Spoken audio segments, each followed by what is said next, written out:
Este capítulo 5 es interesante. El versículo 1 dice así: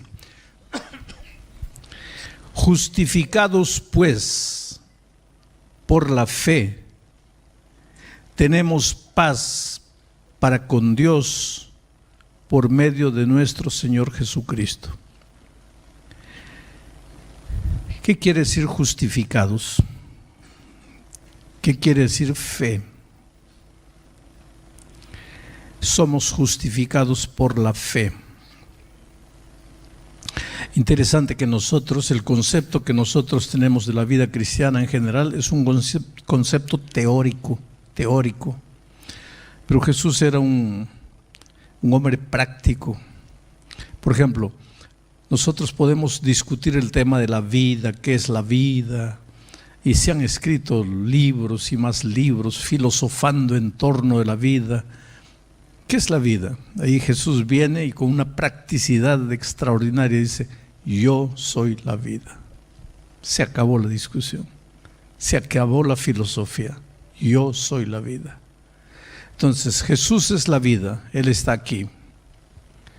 Y si yo soy un ser humano y quiero tener vida, todo lo que tengo que hacer, ir a Jesús, que como Él es la vida, cuando estoy en Cristo, ya tengo vida plena. Ese es un tema que vamos a estudiar más adelante. ¿Qué es la verdad? Y ahí viene la discusión. ¿Qué es la verdad? Cada uno tiene su verdad, no, que la verdad es relativa, no, que la verdad es aquello. Y viene Jesús: yo soy la verdad, se acabó. ¿Quieres estar en la verdad? ¿Quieres conocer la verdad? Busca a Jesús. Ya estás en la verdad, porque Jesús es la verdad. La salvación. ¿Qué es la salvación? Yo he estudiado en la universidad durante 6 meses una materia llamada la teología de la salvación. 6 meses estudiando la salvación. Ahora viene Jesús y con una practicidad tremenda dice: yo soy la salvación. ¿Te acuerdas que cuando entró a la casa de Zaqueo dijo: hoy ha entrado la salvación a esta casa? ¿Qué entró a la casa de Zaqueo? ¿Una doctrina, una filosofía, una biblioteca de libros? Que entró una persona, Jesús, y dijo: ha entrado la salvación. ¿Quieres ser salvo? Todo lo que tienes que hacer es buscar a Jesús, le entregas tu vida a Jesús, y ya estás salvo, porque Él es la salvación. ¿Y qué es la justicia? Jeremías, hablando del Mesías que vendría, dice: en sus días, en los días del Mesías, Judá será salvo, Israel estará seguro, y este será el nombre por el cual será llamado el Mesías: Señor, justicia nuestra. ¿Qué cosa es la justicia? Jesús. ¿Quieres ser justo? Ve a Jesús. Y cuando vas a Jesús eres justificado. ¿Qué cosa es un hombre justo? Un hombre en quien no hay pecado. ¿Qué cosa es un hombre pecador? Un hombre pues lleno de pecado. ¿Quieres librarte de tus pecados? ¿Quieres volverte justo? Ve a Jesús. Y cuando llegas a Jesús, ya no hay pecado en tu vida. Todo te fue perdonado. Eres justo en Él. Y esto tienes que creer por la fe. ¿Qué cosa es fe? Fe es confianza. El sinónimo para fe es confianza. Cuando tú dices: sí, yo tengo fe, quiere decir yo confío. Yo tengo fe en Dios, yo confío en Dios. Yo no tengo fe, yo no confío. Fe es confianza. Y dice Pablo aquí que somos justificados por la fe. O sea, tú tienes que creer, tú tienes que confiar que aunque has vivido pecando toda tu vida, si vienes a Jesús, tus pecados te son perdonados. Tienes que creer, tienes que confiar. La vida es confianza, tienes que confiar en Jesús. La primera noche dije: el problema nuestro es que nosotros le creemos a todo el mundo menos a Jesús. Viene cualquier tipo, nos engaña porque le creemos. Ahora viene Jesús, ahí no queremos creer. Es tan simple vivir la vida cristiana. Cree en Jesús, confía en Jesús. Pero mira lo que dice el texto. Cuando tú vienes a Jesús, cuando eres justificado por la fe, justificados pues por la fe, tenemos paz para con Dios por medio de nuestro Señor Jesucristo. Vamos a entender. Vamos a decir que tú tienes un problema terrible en tu vida. Estás debiendo 50,000 euros y no tienes cómo pagar. Ganas 2,000 euros por mes y debes 50,000 euros. ¿Cómo paga una persona que gana 2,000 euros? ¿Cómo paga una deuda de 50,000 euros? No puedes. Y lo peor, te has prestado ese dinero de agiotas.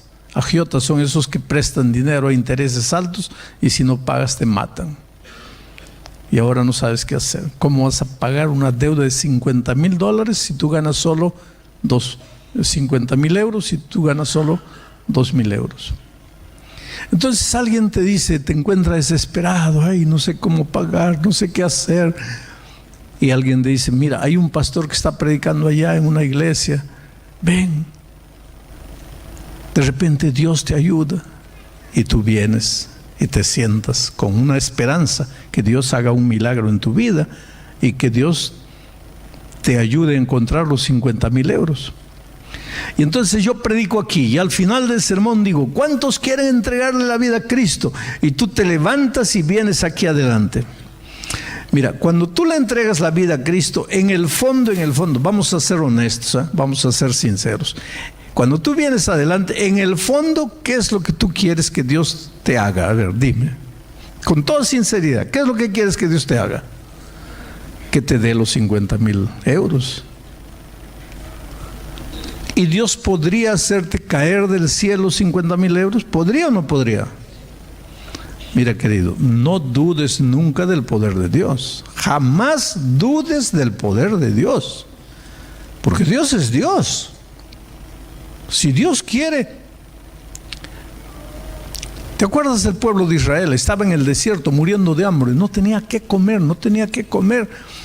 Y entonces Moisés esa noche fue, se arrodilló llorando y le dice, Dios mío, ¿qué hago? Tú me mandaste sacar al pueblo de Egipto, ahora los he traído al desierto, están muriendo de hambre, yo no sé qué hacer porque yo soy el líder, todos me miran a mí, esperan que yo busque la comida, Señor, ¿qué hago? Y Dios le dijo a Moisés, Moisés, manda al pueblo dormir con hambre esta noche, pero mañana despiértense temprano, porque verán la gloria de Dios. Y el pueblo se fue y se acostó. Y a la mañana siguiente, temprano, abrieron las tiendas y vieron la gloria de Dios. Porque durante la noche que había pasado, había caído maná del cielo y el desierto estaba blanco, lleno de comida. Y vieron la gloria de Dios. Yo te digo una cosa, tú puedes haber entrado esta noche desesperado, sin saber qué hacer, con un problema terrible, y sabes, cada uno tiene un problema. Tú no puedes entender mi problema, yo no puedo entender tu problema, porque cada uno tiene un problema. Vienes desesperado y no sabes qué hacer. Y yo te diría esta noche, ve a dormir, duerme temprano, y mañana despiértate temprano, porque vas a ver la gloria de Dios. Y ahora tú me preguntas, pastor, ¿qué va a pasar? No me preguntes a mí, yo no sé. Pero Dios le dijo eso a Moisés. Y al día siguiente el pueblo vio la gloria de Dios. Dios hizo caer maná del cielo. Dios sacó agua de la roca. Dios abrió el mar rojo. Dios cerró la boca de los leones. Dios es Dios. Dios le mandó a Elías un cuervo trayéndole comida. Dios es Dios.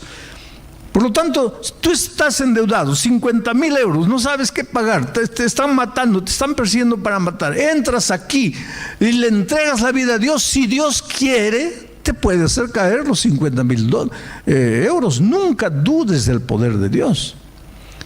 Pero generalmente Dios no te hace caer el dinero.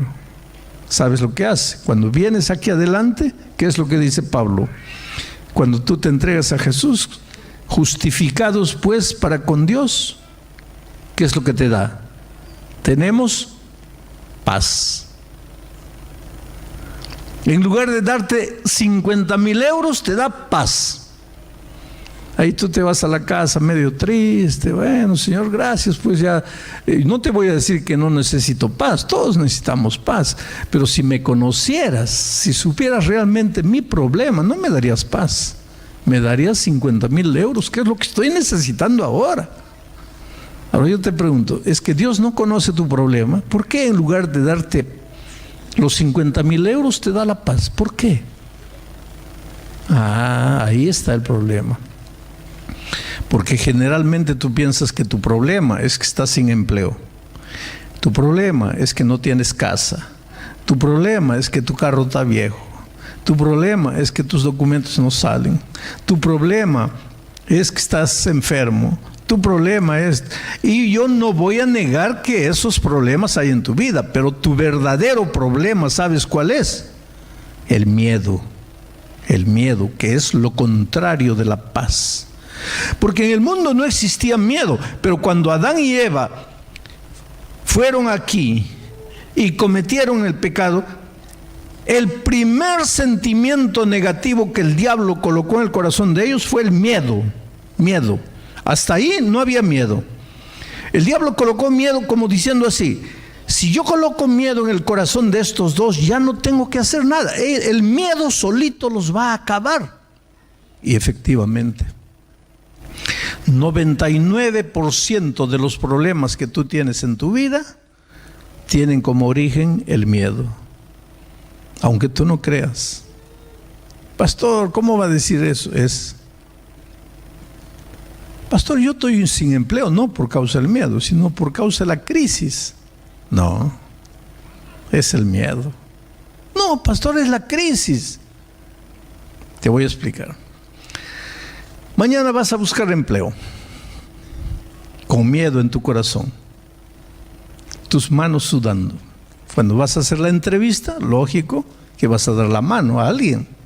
Das la mano mojada, sudada, fría. Ya de entrada perdiste el empleo. Y ahora tú me vas a decir: pero pastor, ¿qué culpa tengo yo si mi mano suda? ¿Y por qué suda? Miedo. Miedo. Entonces, cuando tú vas a Jesús y le entregas la vida, Él no te hace caer el empleo del cielo. Él saca el miedo de tu corazón y te coloca la paz.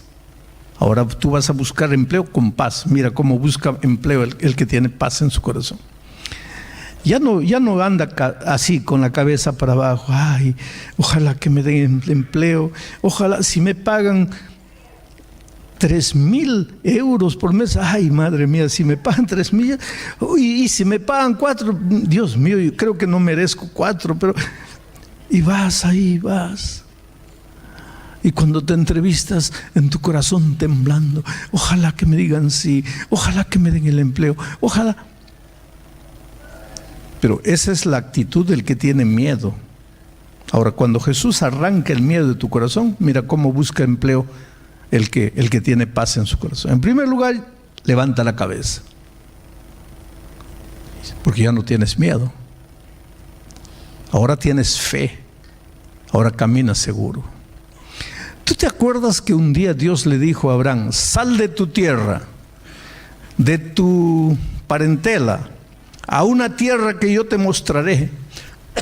¿Te acuerdas de eso? Y le dijo así: y por donde vayas serás una bendición, y al que te bendijere yo lo bendeciré. ¿Te acuerdas que Dios le dijo a Abraham? Bueno, Abraham eres tú. Ahora tú vas aquí.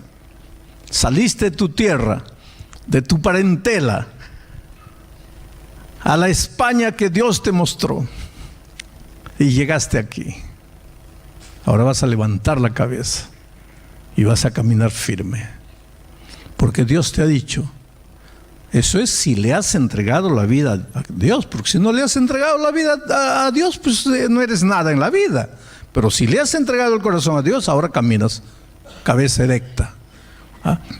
Porque Dios te ha dicho: por donde vayas vas a ser una bendición, y al que te bendijere le bendeciré. Entonces, cuando tú vas a buscar el empleo y la persona que te entreviste te hace preguntas, tú en tu corazón, en lugar de estar diciendo ojalá que me dé el empleo, ojalá que me dé, tú le vas a mirar en tu corazón. No se lo digas a él, pero en tu corazón dile así: mira, mejor dame el empleo, por tu propio bien dame el empleo, porque Dios me ha dicho que por donde yo vaya, yo voy a hacer una bendición. Y si tú me bendices con ese empleo, mi Dios te va a bendecir a ti. Entonces, por el amor de tu propia familia, dame el empleo. Es otra actitud. No es la actitud de, ay, yo no merezco. ¿Cómo que no mereces? ¿Quién te ha metido en la cabeza que no mereces? El otro día yo estaba viajando en Brasil y vi un camión y estaba escrito atrás, así, atrás del camión: yo no soy el dueño del mundo. Pero abajo en letra grande decía: pero soy el hijo del dueño. Qué cosa tremenda, ¿no? Tú no eres el dueño del mundo, pero tu padre es dueño de este mundo. ¿Tú crees que Dios es el rey del universo o no? Claro que sí. ¿Y tú eres hijo de Dios? ¿Y cómo se le llama al hijo del rey? Y tú ya viste un príncipe buscando empleo de 2,000 euros por mes. ¿Qué príncipe es ese? Sabes, querido, en el fondo tú necesitas aprender a apoderarte de las promesas de Dios, a reclamar lo que Dios te ha prometido. Pero el otro día alguien me dijo así: pastor, usted está predicando el evangelio de la prosperidad. Y yo te digo, sí, estoy predicando el evangelio de la prosperidad, porque eso está en la palabra de Dios. Dios quiere que seas cabeza y no cola. Dios te ha prometido que va a abrir las ventanas de los cielos y va a derramar bendición hasta que abunde. No, hasta que sobreabunde. Dios te ha prometido.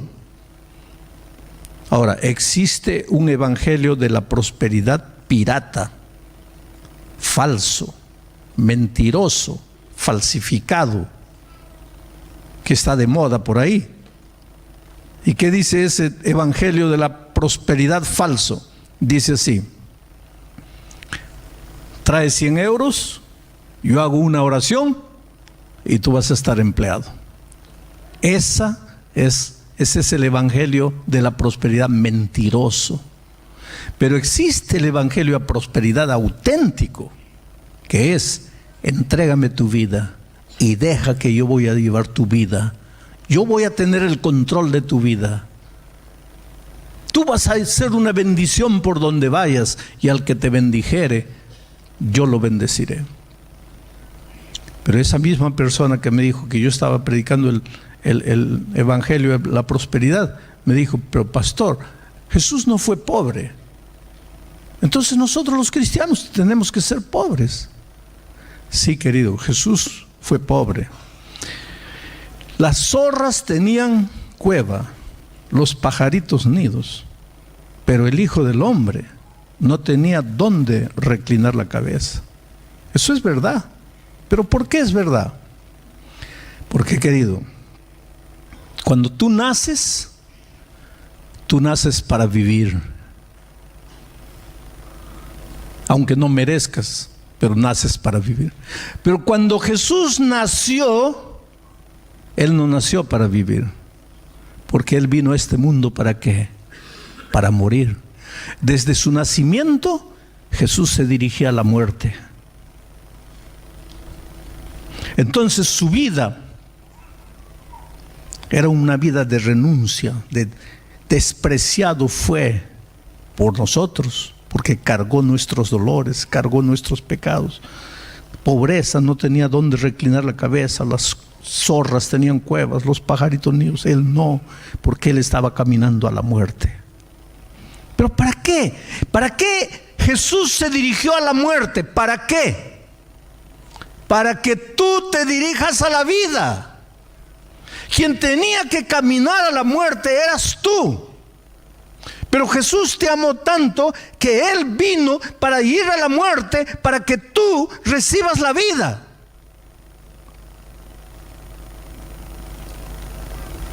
No confundas cristianismo con pobreza. Pero cuando eres cristiano, lo poco o lo mucho que tienes, se multiplica en tu vida. Lo poco o lo mucho que tienes se multiplica en tu vida. Sabes que tú tienes que aprender a vivir por la fe. Mira, yo viajo por todo el mundo y donde viajo siempre están construyendo algo, un templo, están, pastor, ayúdenos aquí. Y mira, pues si yo tuviera que ayudar a todos los templos que se están construyendo en el mundo por donde viajo, pues ¿de dónde sacaría dinero? Pero un día encontré un templo que realmente, hermanos, simples.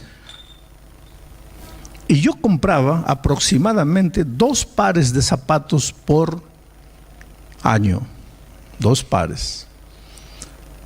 Pero le dije al Señor, mira Señor, voy a dar una ofrenda que no tengo, pero la voy a dar. Y voy a hacer un trato contigo. Voy a dar la ofrenda. Voy a dar la ofrenda de 3 años de zapato. O sea, 2 pares de zapato por año, 6 pares de zapato. Eso lo voy a dar para el templo, pero con una condición. Este par que tengo me va a tener que durar 3 años. Es el trato que estoy haciendo contigo. Di mi ofrenda. Ya pasaron 5 años. Aquí está el zapato. Perfecto. Como si lo hubiera comprado el mes pasado. Pastor, ¿cuántos tiene? Es el único. Tienes que aprender a vivir por la fe. Hacer pacto con Dios. Hacer un trato con Dios. Y tienes que creer que tu Dios es Dios.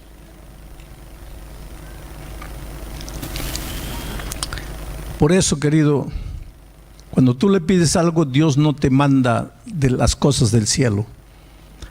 Te saca el miedo del corazón.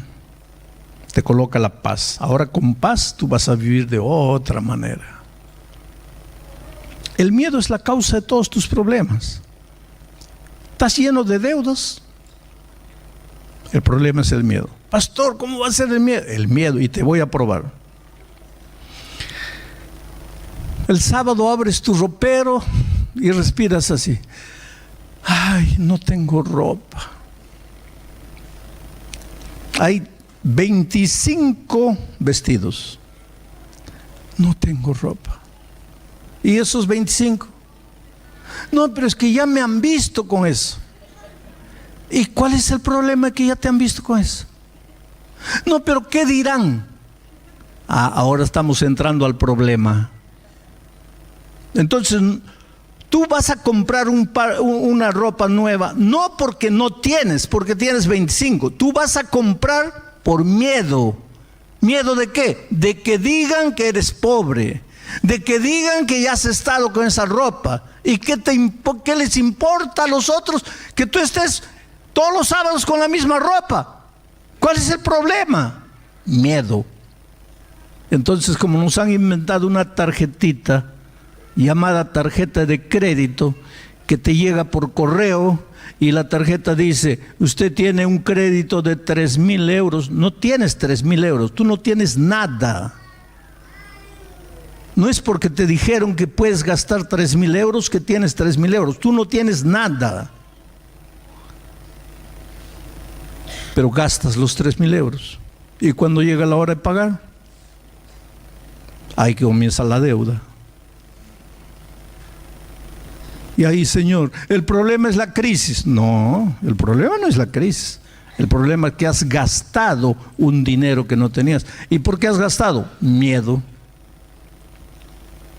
Vas a comer con unos amigos, llega la hora de pagar.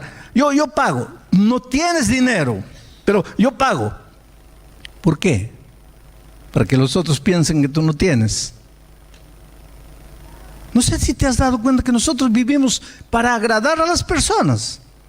Y ahí nos metemos en problemas. Los psicólogos dicen que los mujeriegos, ojalá que no haya ninguno aquí. ¿Quién es un mujeriego? Un mujeriego es uno que no está contento con una esposa, ¿no? Busca una mujer aquí, la otra mujer aquí, un montón de mujeres.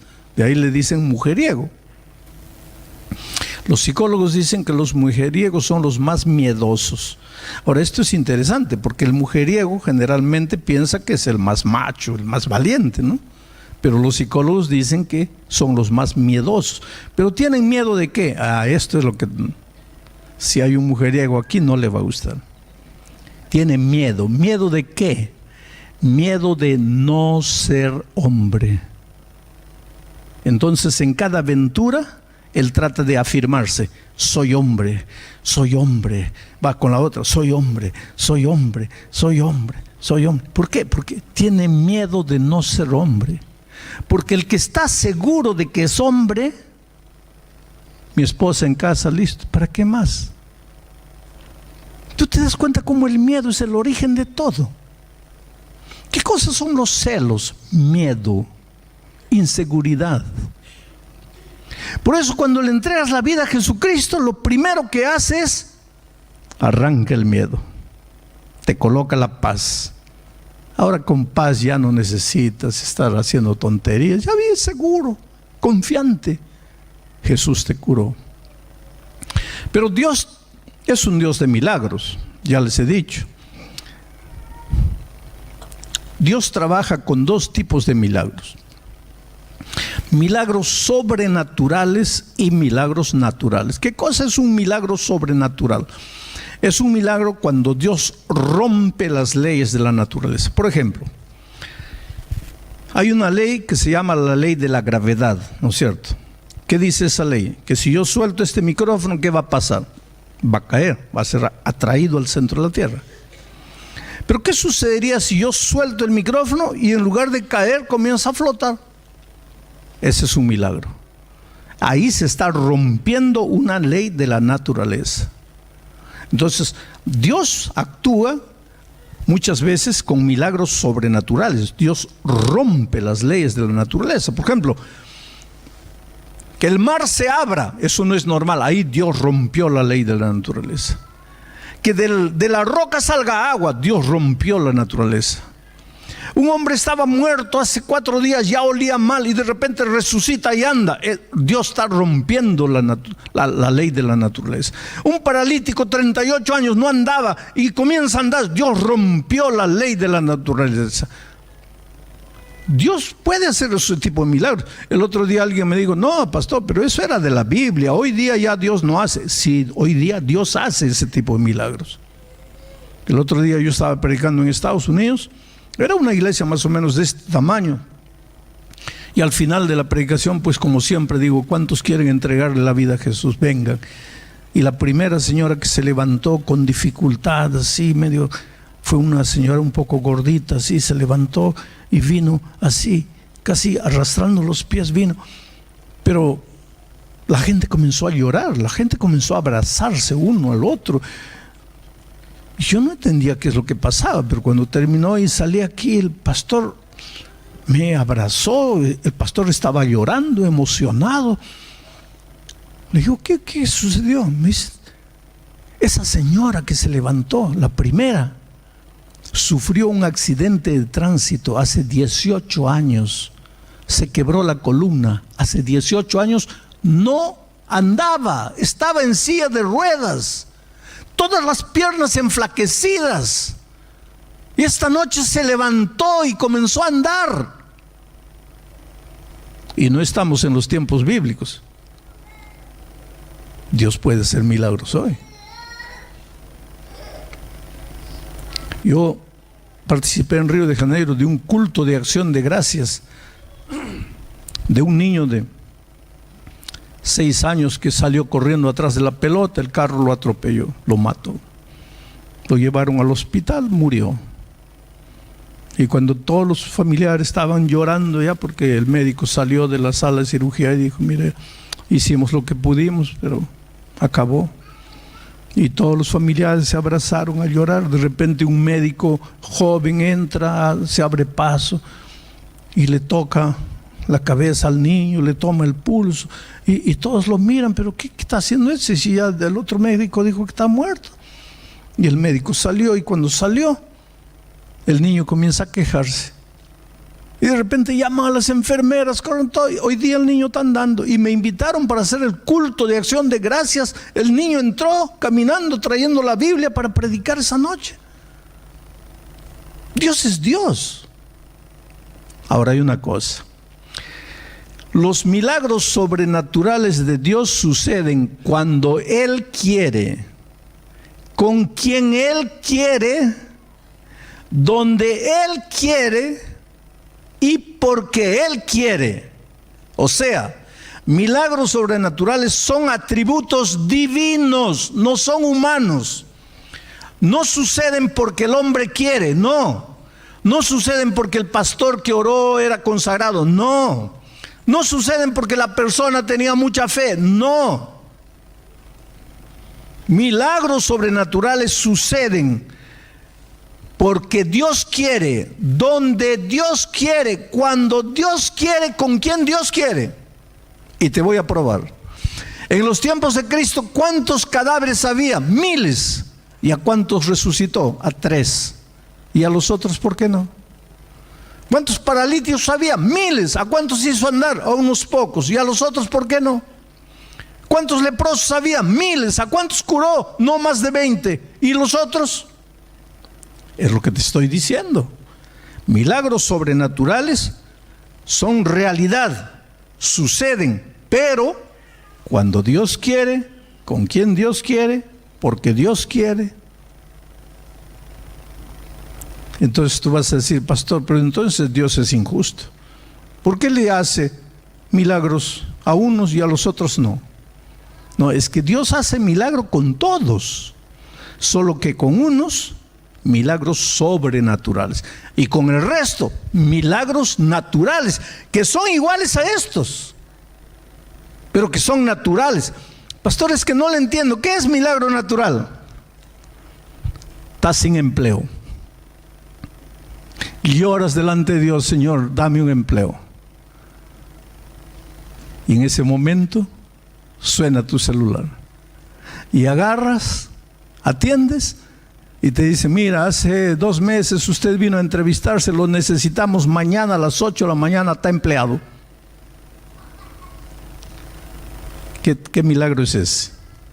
Ese es sobrenatural. No era normal, pero ahora un milagro natural. Estás desempleado, vienes a Jesús, Él te saca el miedo del corazón, te coloca la paz. Ahora mañana tú vas a buscar empleo con paz, pero es una actitud diferente y consigues el empleo. Aquí Dios te hizo caer el empleo del cielo.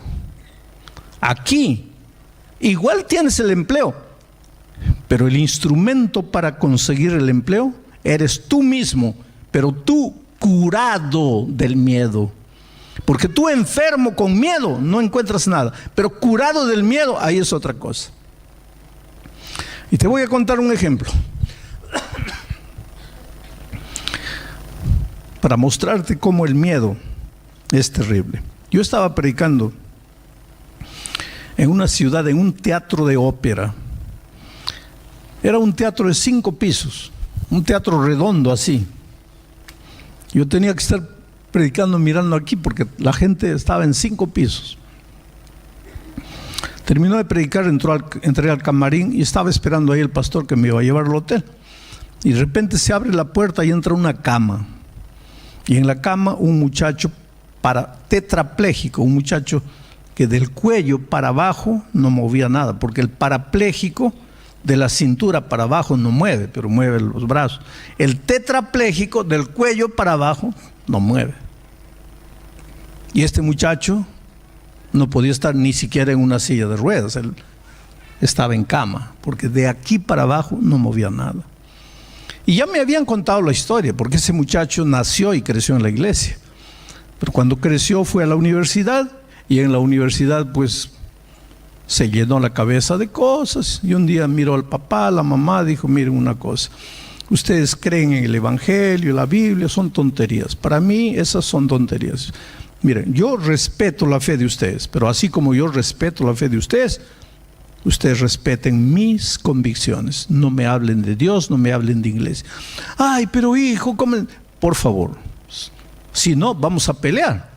Porque si yo no me meto en la vida de ustedes en materia de religión, ustedes no tienen por qué meterse en mi vida. Déjenme, respétenme. Y pobres padres. Pues llega un momento en la vida del hijo, del papá, que solo resta llorar y llorar, orar, llorar y nada más. Y los padres estaban así.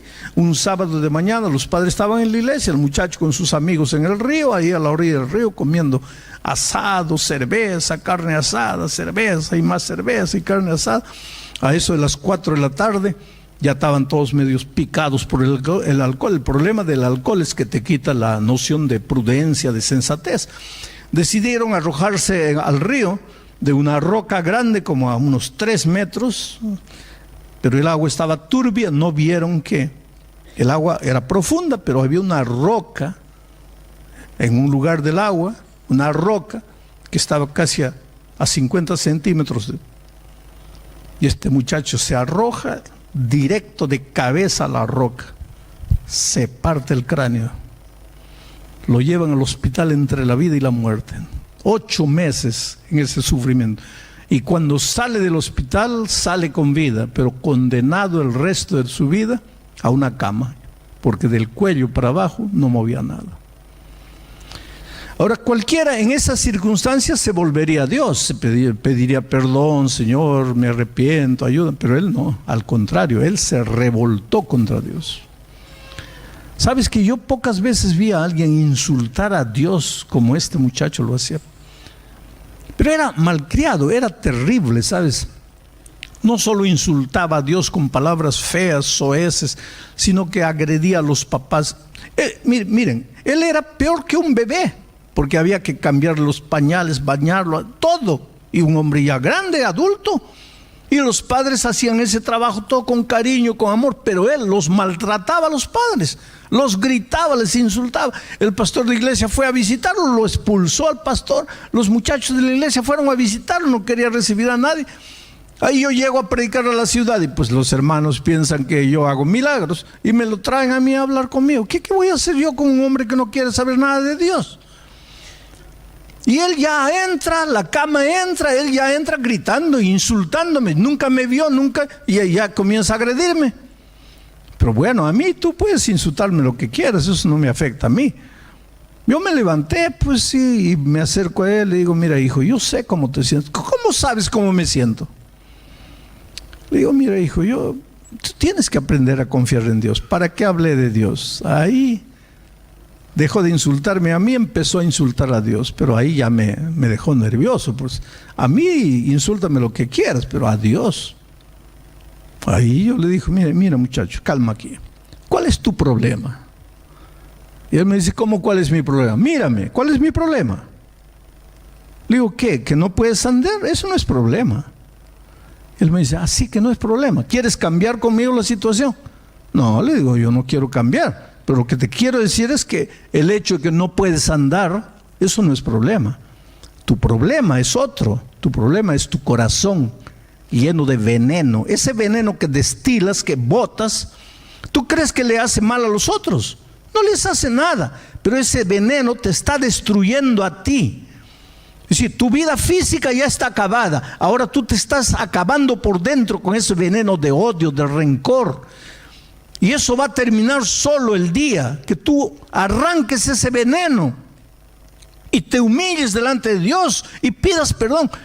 ¿Para qué? Él comenzó a gritar, pero así, y a gritar a los padres, sáquenme de aquí, ¿para qué me trajeron? Yo les dije que no me trajeron, y se lo llevaron. Bueno, pasaron 5 o 6 años. Un día llegué a esa ciudad a predicar de nuevo en ese mismo teatro. Al terminar la predicación me fui al camarín, estaba sentado y de repente la puerta se abre y entra a la cama de nuevo. Y yo pienso, ahora todo de nuevo. Y me levanto. Y cuando me levanto, él venía con una sonrisa en los labios. Me dice, pastor, no se asuste, no le voy a hacer nada. Y llegó cerca. Me dice, pastor, Yo vine solo a pedirle perdón. Perdón porque la última vez que usted estuvo aquí yo fui malcriado con usted, yo le grité, le insulté. Le dije, hijo, yo sé cómo te sentías, estabas mal. Yo creo que fui muy duro contigo también.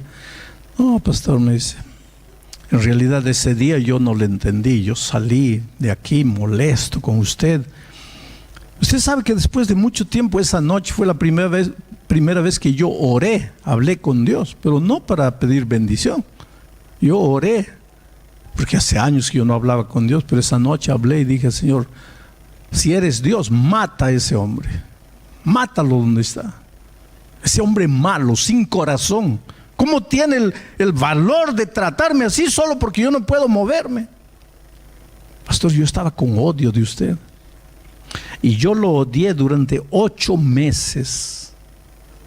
Pero yo no podía olvidar lo que usted me dijo. Ese veneno no me hace mal a mí ni a nadie. Ese veneno solo te está matando a ti. Y tu problema va a terminar el día que tú arranques ese veneno de tu corazón. Pastor, una madrugada, solito en mi cuarto, lloré, grité. Arranqué todo el veneno en mi corazón. Le dije, Dios mío, perdóname. A la mañana siguiente me desperté y vi que el sol brillaba. Pastor, el sol brillaba todos los días, solo que yo no lo veía. Sentí que los pajaritos cantaban. Pastor, los pajaritos cantaban todos los días, pero yo no los oía. Yo solo veía mi problema, mi drama. Esa mañana yo me di cuenta, pastor, que aunque yo no podía andar, no podía mover el cuerpo, yo estaba vivo. Yo estaba vivo, pastor. Y dije, Señor, te agradezco porque no morí. Te agradezco porque estoy vivo. A partir de ahí mi vida empezó a cambiar. Pastor, en este tiempo, todos saben, yo he traído a la iglesia para el bautismo más de 20 jóvenes. Le digo, pero ¿cómo traes gente tú? Porque si tú no puedes moverte. Me dice, pastor, los muchachos de la iglesia me llevan al barrio rojo de la ciudad donde está la prostitución, homosexualismo, drogas, hay esos infiernillos que hay en las ciudades, me llevan ahí. Ellos cantan con guitarra y la gente se va juntando porque los muchachos están cantando y cuando ya todos se aglomeraron, ahí yo predico, yo soy el predicador. Me colocan un micrófono ahí y yo predico. Y les digo, muchachos, yo era como ustedes, andaba con ustedes, corría, gritaba, saltaba con ustedes. Ahora mírenme cómo estoy. Y yo tuve que quedarme así para reconocer que hay Dios en el cielo. Yo cuando estaba como ustedes pensaba que la vida no se iba a acabar. Me hablaron de Dios. ¿Para qué Dios? Si yo estaba bien, si yo era joven. Ahora miren cómo estoy. Y yo les pregunto a ustedes, ¿están esperando quedarse como yo para volver a Dios? ¿Por qué no vienen hoy? ¿Por qué no se entregan hoy? Y pastor, más de 20 jóvenes ya se han bautizado. Me dice, pastor, y otra cosa, he aprendido a pintar. Le digo, ¿pintar? ¿Pero cómo pintas si tú no mueves las manos? Y él me dice, pastor, pues ese era mi problema. Y yo antes hacía lo que usted está haciendo hoy, miraba solo lo que yo no podía mover. Hoy día, ¿para qué me preocupo con mi cuerpo? Si yo no puedo mover el cuerpo, ¿para qué voy a perder el tiempo mirando mi cuerpo? Pero hay algo que usted no se ha dado cuenta, pastor. Yo muevo todavía alguna cosa. Yo muevo la cabeza y la muevo perfectamente. Entonces, pastor, he aprendido a pintar con mi boca. Agarro el pincel con la boca y pinto. Y le voy a mostrar un cuadro que he pintado. Y trajeron el cuadro. Un cuadro impresionante, ¿sabes? Tienes que darle un poco de descuento y un poco de imaginación porque fue pintado con la boca por alguien que está aprendiendo a pintar. Aquí hay un monstruo con cachos, cuernos, rabo, botando fuego por la boca. Aquí en el otro lado hay una cruz. Este monstruo avanza. En la segunda imagen ya no tiene cuernos, pero tiene rabos y bota fuego por la boca. En la tercera figura ya no tiene rabo ni cuerno, pero bota fuego por la boca. En la otra ya no tiene rabo ni cuerno ni bota fuego por la boca. Y cuando llega al pie de la cruz, ya no es monstruo, es un príncipe. La historia de este mundo está descrita en la Biblia.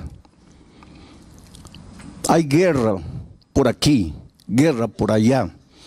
Hay inundación por aquí, hay terremoto por allá, hay incendio por aquí, hay seca aquí, hay mucha lluvia allá, hay delincuencia, hay marginalidad, hay violencia, hay injusticia. Y tú te desesperas, ¿qué viene ahora? ¿Qué va a suceder en este mundo? Si tú conocieras bien la palabra de Dios, tú no te atemorizarías, porque la Biblia dice palabra por palabra todo lo que va a suceder hasta la venida de Cristo. No tienes que tener miedo. El calentamiento global es una realidad, no puedes negar. El clima, pues todo lo que el hombre hace en esta tierra, está deteriorando la capa de ozono. Y cada vez más el clima se está calentando. Y los glaciares se están derritiendo. Y el nivel de los mares está aumentando. Eso es científico. Eso no es imaginación enfermiza de alguien. Y hay mucha gente que dice para el año 2050, 60, las ciudades que están ubicadas a las orillas, a la orilla del mar, desaparecerán con el aumento del mar. Pero la Biblia dice que este mundo no va a ser acabado por las tonterías del propio hombre. Este mundo va a acabar con la venida de Cristo. Pero si tú lees la palabra de Dios, tu corazón se va a llenar de esperanza. No vas a tener miedo. El COVID, ¿cómo sembró pánico el COVID? El COVID paró el mundo, paró las empresas, paró las escuelas, paró todo. Muchos pensaron acabó, llegó el fin. La Biblia decía, no, eso no es el fin. Esos son los primeros dolores de parto, pero el fin viene. Y cuando tú conoces la palabra de Dios, tú miras al futuro con esperanza, con seguridad y con la confianza de que Dios está en el control de todo. Vamos a abrir el texto bíblico, Proverbios capítulo 1, versículo 33. Vamos a dejar el texto un momento ahí, o sacarlo tal vez porque quiero decir algunas cosas antes de eso. El libro de Proverbios es llamado también el libro de la sabiduría. Son consejos sabios de un hombre sabio que cometió imprudencias terribles cuando se separó de Dios. Tu única seguridad es Dios. Si tú lo dejas, si tú lo abandonas, si tú sigues tus propias decisiones, tus propios caminos, te vas a meter en problemas, como Salomón. Cuando se separó de Dios, se metió en problemas terribles. Gracias a Dios, que si tú lees su historia, en la vejez se arrepintió y regresó a Dios. Y eso nos da esperanza, porque aunque en ocasiones nos apartemos de Dios, tenemos la oportunidad de regresar a Él y de tomar de nuevo en serio sus instrucciones. Antes de leer el texto, quiero hablar un poco de la sabiduría. Sabiduría no es conocimiento. El conocimiento te lo da la vida, te lo da la universidad, te lo da la experiencia. Pero eso es conocimiento, eso no es sabiduría. Sabiduría es saber usar el conocimiento. El conocimiento no te vale de nada si no tienes sabiduría. La sabiduría te ayuda a usar el conocimiento. El conocimiento en las manos de un hombre sabio, de una mujer sabia, es un instrumento poderoso para tu propia felicidad y para la felicidad de las personas que te rodean. Sabiduría podría ser llamada también de equilibrio, buen sentido común, prudencia. Es un don que Dios da. Y el apóstol Santiago dice, si alguien tiene falta de sabiduría, pídala a Dios, que Él te va a dar sabiduría. Hay muchos profesionales brillantes, excelentes, que no tienen sabiduría. Y toda la excelencia en la profesión no les sirve de nada, porque por falta de sabiduría lo arruinan todo. Para ser feliz en el matrimonio necesitas sabiduría. Para educar a los hijos necesitas sabiduría. Para que el dinero se multiplique en tus manos necesitas sabiduría. Para ser exitoso en cualquier área de la vida necesitas sabiduría.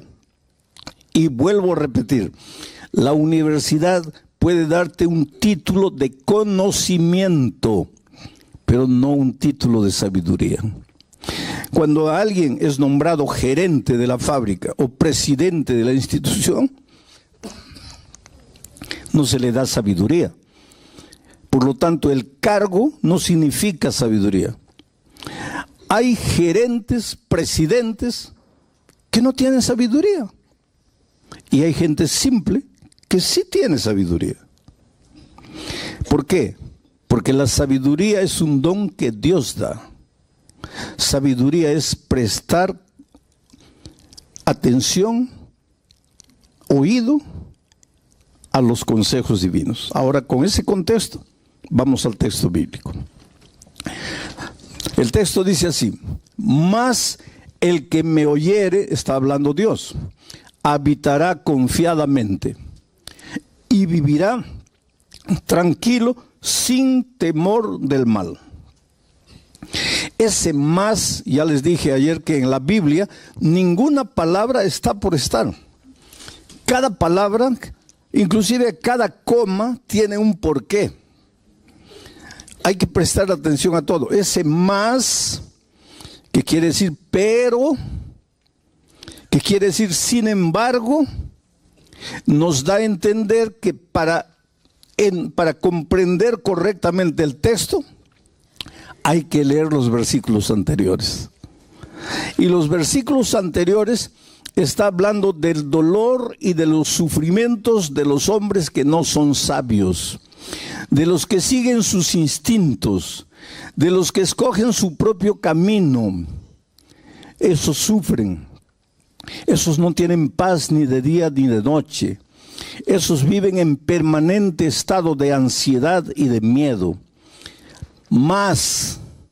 Pero, sin embargo, el que me oyere, dice Dios, el que prestare atención a lo que yo voy a enseñar, ese habitará confiadamente y vivirá tranquilo, sin temor del mal. ¿Qué cosa es la ansiedad? La ansiedad tiene que ver con el miedo, pero no es miedo por lo que está sucediendo. Porque si, por ejemplo, viene un terremoto en este momento, es lógico que nos atemoricemos porque la tierra empieza a temblar. Pero eso no es ansiedad. Ansiedad es miedo por lo que todavía no ha sucedido. Es miedo por lo que tú imaginas que va a suceder. Es miedo por lo que no ha llegado. En otras palabras, es un miedo que no tiene sentido. Porque que la tierra tiemble en este momento y tratemos de protegernos, tiene sentido. Pero que la tierra no tiemble y yo comience a atemorizarme porque tal vez la tierra va a temblar un día. Ansiedad es eso. Miedo por lo que no ha pasado. Veo todas las estadísticas, los hogares se están separando, la gente ya no está llevando a serio el matrimonio y yo comienzo a tener ansiedad, miedo. Ay, ¿no será que mi matrimonio también se va a acabar? ¿Pero por qué? Porque las estadísticas dicen que los matrimonios están terminando. Yo voy a comenzar a tener miedo de algo que no ha sucedido. Y si ustedes se dan cuenta, en nuestra vida muchas veces nuestros temores no tienen fundamento. Nuestros temores se basan en suposiciones futuras, en lo que tal vez va a suceder. Entonces, ¿cuál es el consejo de Dios? Dice que si tú prestas oído a mi palabra, y aquí comienza el primer consejo, si me oyeres. Hoy día nosotros oímos a todo el mundo, ¿no? A través de las redes se inventaron los famosos fake news, ¿no? Le creemos a todo el mundo. Estás mal del hígado, cada uno te presenta un remedio, ¿no? Y pruebas uno, pruebas otro. Lo que tú no sabes es que el que coloca ese video ahí, él lo que quiere es jalar gente, porque cada persona que entra, que clica, le da algún centavito a él. Y hay gente que vive de eso. Y tú escuchas, pero nunca abres la palabra de Dios para escuchar lo que Dios dice. Le crees a todo el mundo, pero no le crees a la palabra de Dios, inclusive porque no la conoces. La palabra de Dios no falla. Dice, la hierba se seca, la flor se marchita, pero la palabra de Dios permanece para siempre. ¿Te acuerdas? Antes de 1492, la gente pensaba que la tierra era plana. La ciencia de aquellos tiempos decía que la tierra era plana. Tanto así que cuando tú ibas a la playa y un barco se iba y desaparecía, la gente y la ciencia pensaba que desaparecía porque había llegado al límite de la tierra y se cayó al abismo. Porque no había el concepto de tierra redonda. Hasta que apareció Cristóbal Colón con una idea loca.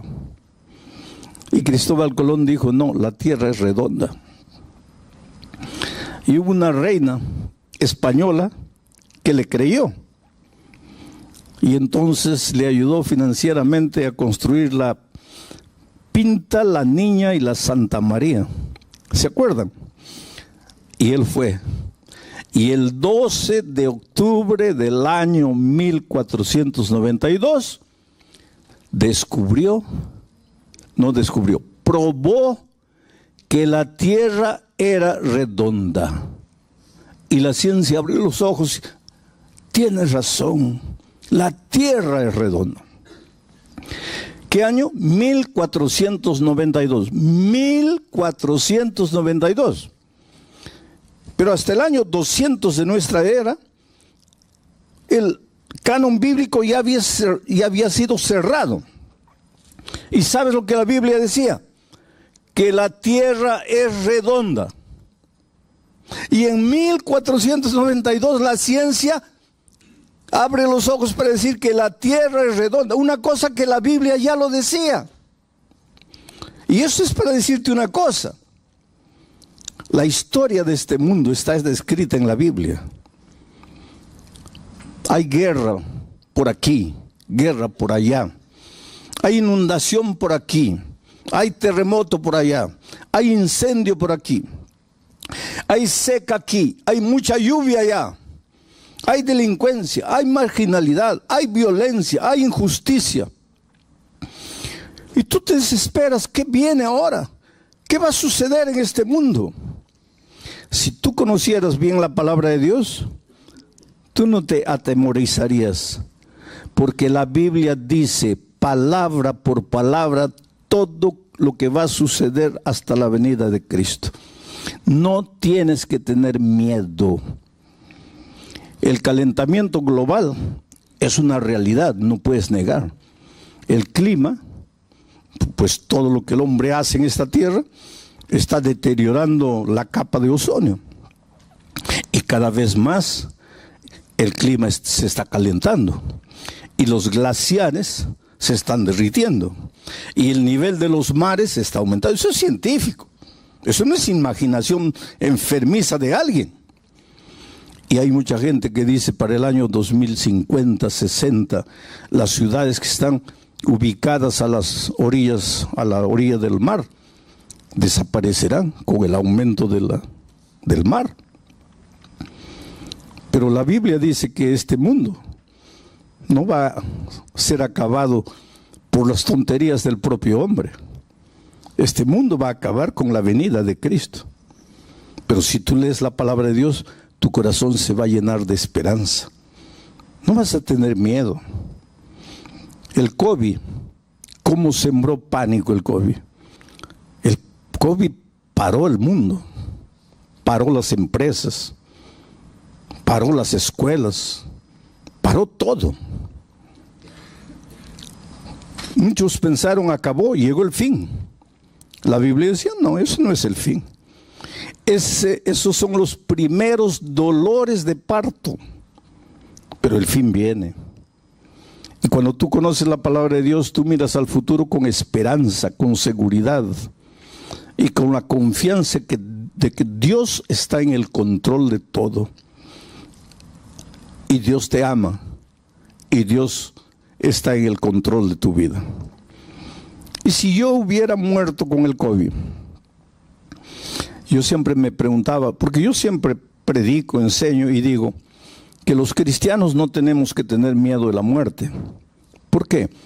Porque de acuerdo con la Biblia, los cristianos no morimos, dormimos, reposamos, descansamos para despertar con la segunda venida de Cristo. Eso es lo que la palabra de Dios dice. La palabra de Dios no dice que cuando mueres tu espíritu sale vagando por ahí para reencarnarse. Los seres humanos pueden decir lo que quieran, pero eso no dice la Biblia. La Biblia dice que cuando el hombre muere, su cuerpo vuelve al polvo como era y el soplo de vida vuelve a Dios y se acabó. Estás durmiendo hasta la venida de Cristo. Entonces, ¿y si yo hubiera muerto con el COVID? Como yo siempre dije que no hay que tener miedo de la muerte, pero siempre cuando estaba solo me preguntaba, sí, es fácil decir no hay que tener miedo a la muerte porque estás con salud, con vida, pero ¿cómo será el día que llegue la hora en que vas a morir? Y me llegó la hora, porque los médicos dijeron, ya no hay salida. Pero entonces entendí el valor de la esperanza. Tú sabes que al inicio, porque yo estuve 45 días y 3 semanas de esos 45 días en la unidad de tratamiento intensivo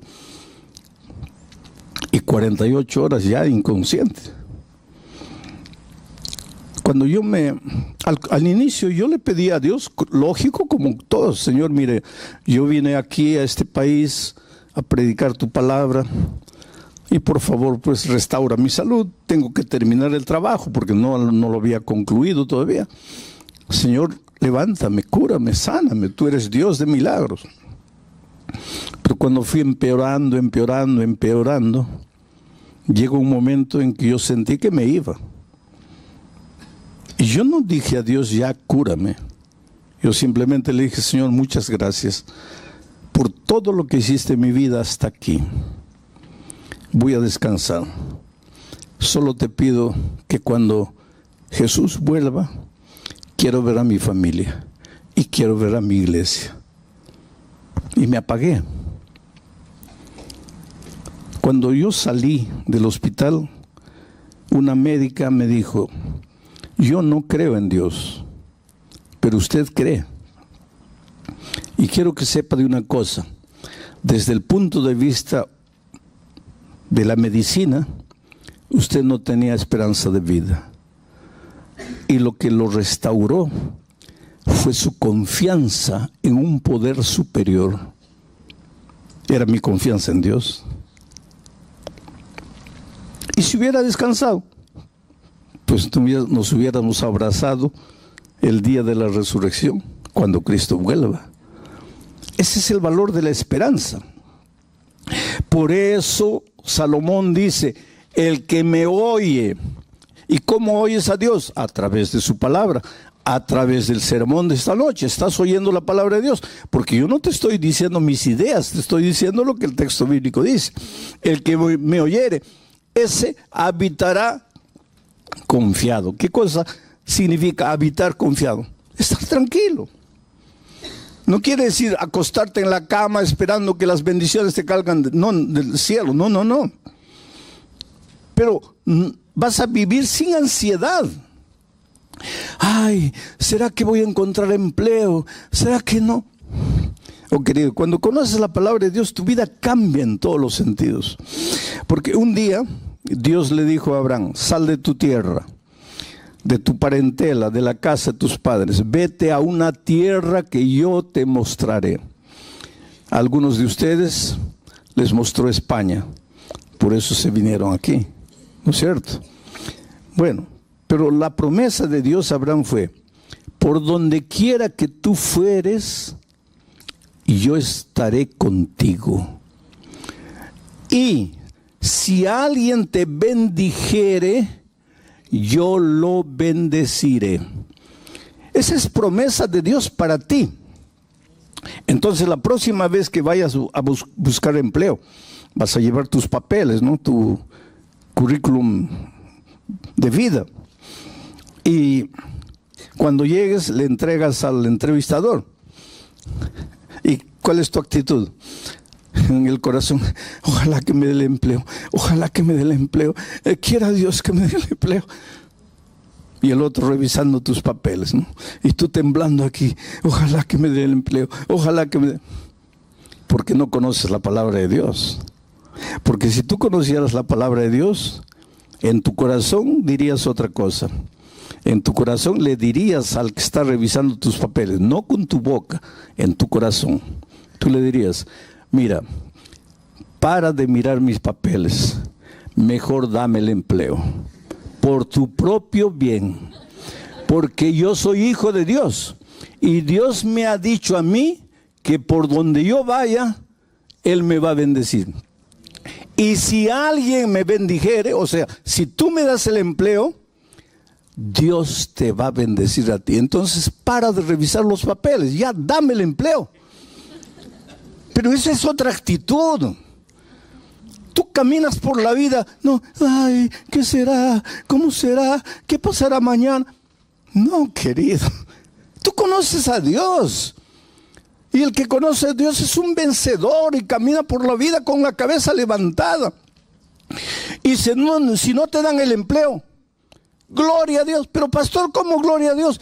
Porque si no te dio el empleo de 1,200 euros, es porque Dios tiene para ti un empleo de 1,500. Y si tú te engolosinas con los 1,200, no vas a recibir los 1,500. Entonces bendice a la persona y sigue tu camino, porque Dios te va a abrir puertas, porque tú no estás solo en este mundo, tú estás con Dios. Dios está contigo. Por eso Dios dice, mas el que me oyere. Por eso necesitas conocer la palabra de Dios.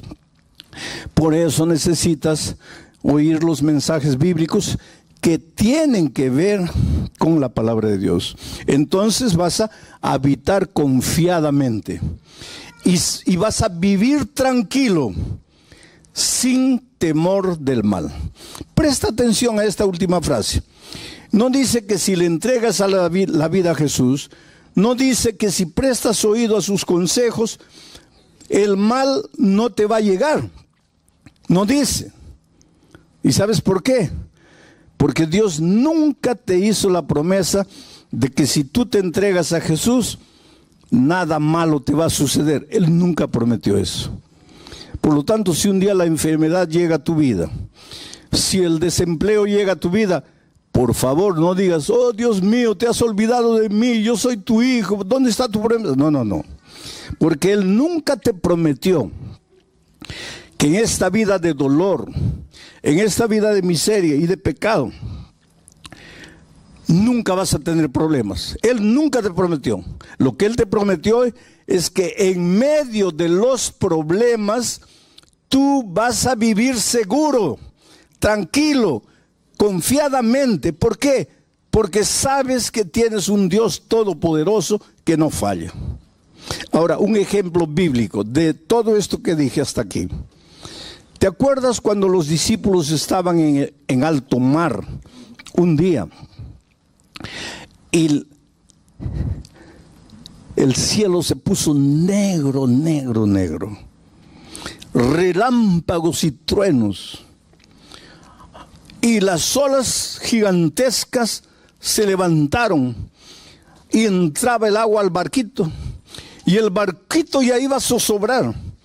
¿Tú crees que los discípulos eran hombres frágiles? No, la mayoría de ellos eran hombres duros, forjados a la orilla del mar, en la pesca. ¿Tú crees que una tormentita ahí los iba a asustar? No. Pero, ¿qué dice la historia bíblica? Que ellos lucharon toda la noche. Y a la cuarta vigilia, ¿qué significa la cuarta vigilia? Es que los judíos en esos tiempos dividían a la noche en 4 vigilias. De 6 de la tarde a 9 de la noche, primera vigilia. 9 de la noche a medianoche, segunda vigilia. Medianoche a 3 de la mañana, tercera vigilia. 3 de la mañana a 6 de la mañana, cuarta vigilia. Y la Biblia dice que Jesús apareció en la cuarta vigilia. ¿Qué hora sería más o menos? ¿Qué hora sería? Entre 3 y 6. ¿Quieres mi opinión personal? Eso no dice la Biblia. Aquí estoy colocando mi opinión personal. Debe haber sido 5 y 15 de la mañana. ¿Pero por qué, pastor? Porque era el momento más oscuro de la noche. Yo siempre pensé que el momento más oscuro de la noche era medianoche. No es.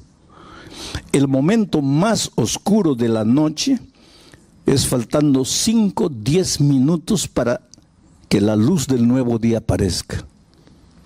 Entonces, si en este momento tú estás viviendo el momento más oscuro de tu vida, si tú sientes que ya no tienes fuerzas, si tú sientes que ya todo acabó, que ya estás perdido, alégrate. Porque eso quiere decir que dentro de 5 o 10 minutos el sol del nuevo día va a nacer en tu vida. No te desesperes.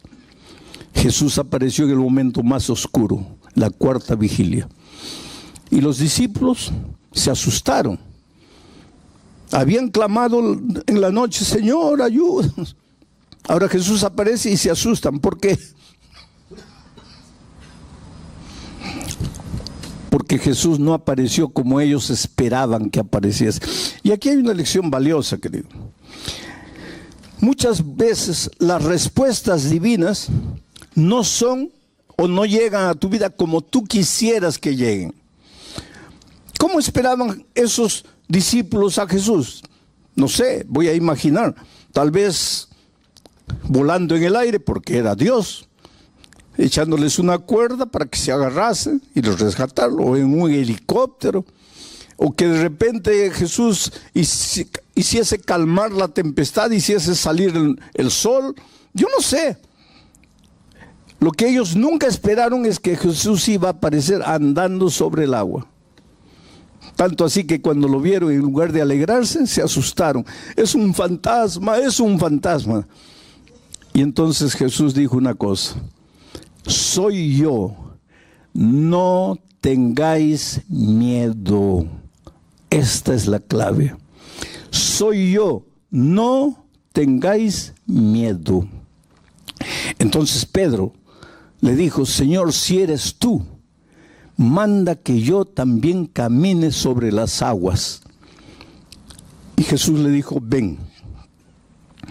Y Pedro, que un minuto atrás estaba con el corazón lleno de miedo, porque lo que te paraliza, lo que te incapacita de ser feliz, lo que te destruye, es el miedo. No son las circunstancias. El problema para los discípulos no era lo que pasaba exteriormente. Por más oscuridad, por más olas gigantescas, por más tormenta, el problema no era ese. El problema estaba dentro de ellos, miedo. Pero cuando Jesús apareció y dijo, no tengáis miedo, es como si Jesús hubiera colocado la mano, arrancado el miedo. Y ahora Pedro, sin miedo, es capaz de sacar el pie del barco y pisar el agua y caminar sobre el agua. ¿Sabes cuál es el mensaje para ti esta noche? Que enfrentas dificultades en la vida, no voy a negar. Y cada uno de ustedes sabe las luchas que enfrenta. En la vida familiar, en la vida profesional, en la vida personal. Pero cada uno de nosotros se enfrenta a alguna lucha.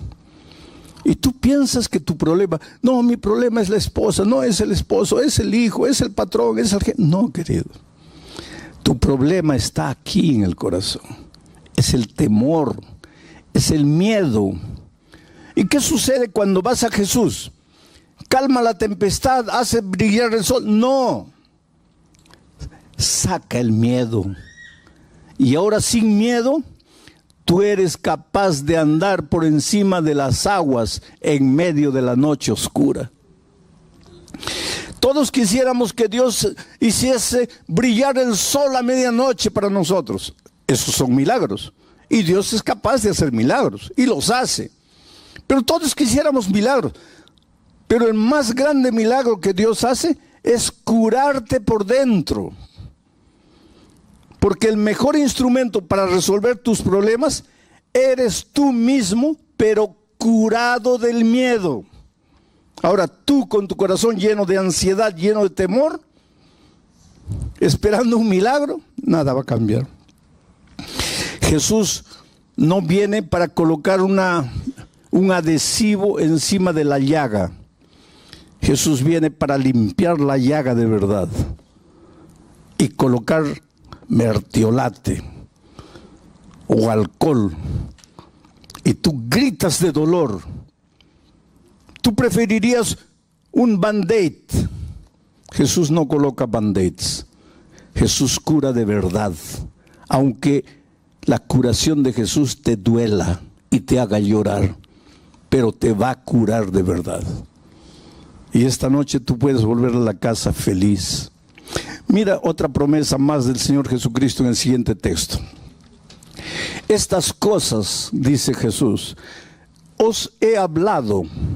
¿A través de qué? De esta palabra. Estas cosas os he hablado para que en mí tengáis paz. En el mundo donde trabajas, en tu barrio, en la lucha diaria, tendrás aflicción. Pero no tengas miedo. Confiad. Yo he vencido al mundo. En este mundo vas a encontrar dificultades, pero no tengas miedo, porque si estás conmigo, tu corazón va a estar lleno de paz, y con tu corazón lleno de paz, nada va a ser capaz de destruirte. Que venga la noche oscura, que vengan las tormentas, los truenos, los relámpagos, las olas. Con Cristo tú eres capaz de caminar por encima del mar. Y esto no es teoría. Esto es vida práctica. Porque yo he encontrado gente destruida. Estaba una vez en Santa Cruz de la Sierra, Bolivia. Y como todas las noches hago una invitación. Y dije, la primera noche, ¿cuántos quieren aceptar a Jesús como su Salvador? Y no terminé de hablar. Un borrachito se levantó allá atrás y vino tambaleando, completamente ebrio. Vino tambaleando. De tal manera que el público se reía. Porque todos imaginaban ese pobre hombre embriagado, no sabe ni lo que está haciendo. Pero él venía. Y llegó aquí. Cabello largo, olía mal. Porque cuando las otras personas llegaron cerca, muchos respondieron, algunos discretamente se comenzaron a apartar porque no podían soportar el olor. Evidentemente no se bañaba, era un hombre de la calle, un ebrio. Vino ahí. La segunda noche yo cuando llegó el momento de la invitación final, dije, esta noche voy a pedir que se levanten los que no se han levantado las otras noches. ¿Quién es la primera persona que quisiera levantarse? Y el ebrio aparece ahí de nuevo. Y ahora el público se rió con más ganas, porque lógicamente está tan ebrio el pobre que no ha entendido que si te levantaste anoche ya no te levantes hoy. Pero él llegó ahí llorando y mucha gente vino.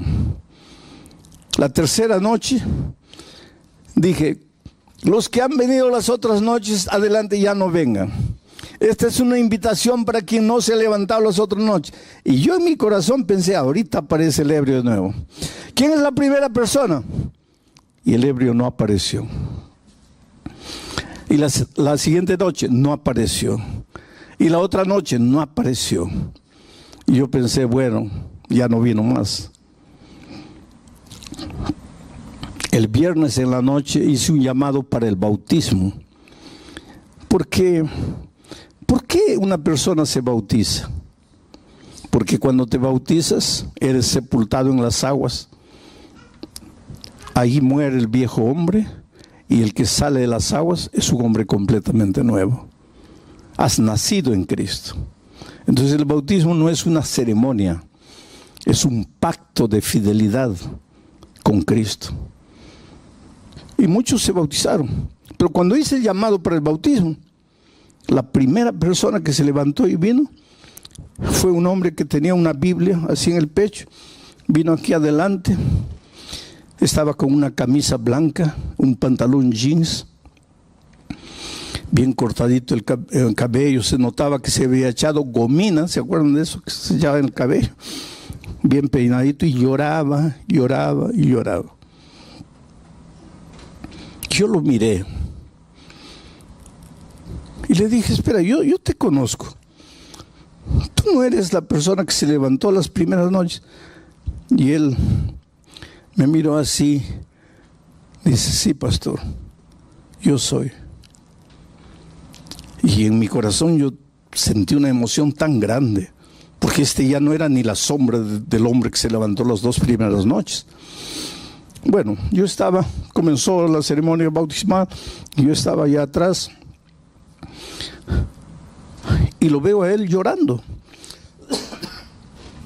Y le digo, ¿qué fue? ¿Qué te hicieron? Y él me dice, yo quería bautizarme, pero no aceptan mi bautismo, porque dicen que si el domingo y el lunes yo estaba borracho, ¿cómo me van a bautizar hoy día? Y yo entiendo, porque nadie puede confiar en mí. ¿Cómo van a confiar? Yo realmente al inicio de la semana era un pobre ebrio, pero nadie conoce mi historia. Y cuéntame tu historia. Y él me dice, cuando yo tenía 21 años me casé. Yo era ingeniero de minas, trabajaba en una mineradora grande aquí en el país. Me casé, fui de luna de miel. Y cuando estábamos regresando, dormité en el volante. Salí de la carretera